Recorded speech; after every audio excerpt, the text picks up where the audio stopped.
वजीराबाद इलाके में की जा रही एक मामूली चेकिंग ने एक ऐसा राज खोल दिया जिसने पुलिस तक को चौंका कर रख दिया। मामला 21 अप्रैल 2026 की शाम का है, तकरीबन 6:45 बजे का। यमुना खादर पुस्ता रोड हनुमान चौक के पास पुलिस की टीम रोज की तरह गाड़ियों की चेकिंग कर रही थी। कांस्टेबल गौरव उज्जवल ड्यूटी पर तैनात थे। तभी एक संदिग्ध कार को चेकिंग के दौरान रोका गया। शुरुआत में सब कुछ नॉर्मल लग रहा था, लेकिन जब कार में बैठे शख्स की घबराहट बढ़ी तो पुलिस को शक हुआ। तलाशी लेने पर जो सामने आया उसने सबको हैरान कर दिया। इस कार में बैठे व्यक्ति की पहचान मोहम्मद आयूब, जो कि 49 साल का है, निवासी मुरादाबाद यूपी के रूप में इसकी पहचान हुई। तलाशी लेने पर 2 देसी कट्टे और 10 जिंदा कारतूस बरामद हुए। एक मामूली चेकिंग अचानक एक बड़े खुलासे में बदल गई। आयूब को तुरंत हिरासत में लेकर थाना वजीराबाद में एक एफआईआर दर्ज की गई और आर्म्स एक्ट की धाराओं में मामला दर्ज किया गया। जब पूछताछ की गई तो कहानी और गहराती होती चली गई।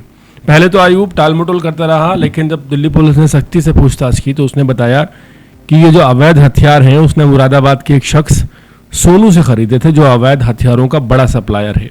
यहीं से पुलिस ने खेल पलट दिया।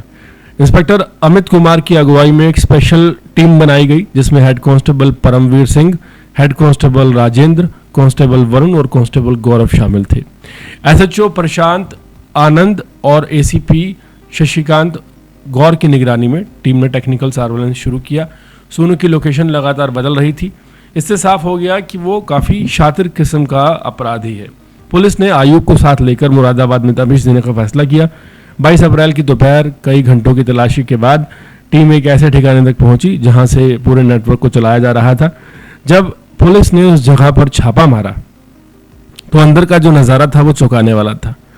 एक पूरी तरह से अवैध हथियारों की फैक्ट्री वहां पर चल रही थी। मौके से 2 लोगों को गिरफ्तार किया गया।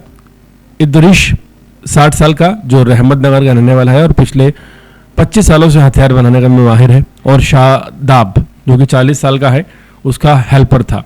फैक्ट्री के अंदर भारी मात्रा में कच्चा माल, अधूरे हथियार और मशीनें मौजूद थी। बरामदगी इतनी बड़ी थी कि पुलिस हैरान रह गई। वहां से 3 देसी पिस्टल, 12 जिंदा कारतूस, 14 लंबे बैरल जिनमें 50-60 कट्टे बनाए जा सकते थे, 6 अधूरे कट्टों के ढांचे, 2 बेंच वाइस, एक लोहे की मेटल रॉड, ब्लोअर भट्टी और कई तरह के औजार मिले, जिसके अलावा स्प्रिंग्स और छोटे छोटे पुर्जे भी बरामद हुए, जो हथियार चलान करने में इस्तेमाल में लिए जाते हैं। पूछताछ में इदरिश और शाहबाद ने बताया कि वह पिछले 1 साल से इस अवैध हथियार की फैक्ट्री में काम कर रहे थे और पूरा नेटवर्क सोनू चला रहा था। सोनू की जगह का इंतजाम करता था, कच्चा माल देता था और तैयार हथियारों की सप्लाई अलग अलग लोगों तक पहुंचाता था। हर हथियार के बदले इदरिश को 2000 रुपये और शादाब को 1000 रुपये मिलते थे। सबसे चौंकाने वाली बात यह है कि पकड़े गए आयूब पहले भी हत्या के एक मामले में शामिल रह चुका है। यानी ये नेटवर्क सिर्फ सप्लाई तक सीमित नहीं था, बल्कि बड़े अपराधों से भी जुड़ा हुआ था। फिलहाल इस पूरे गिरोह का मास्टरमाइंड सोनू फरार है, अभी तक पकड़ा नहीं गया और पुलिस उसकी तलाश में जुटी है।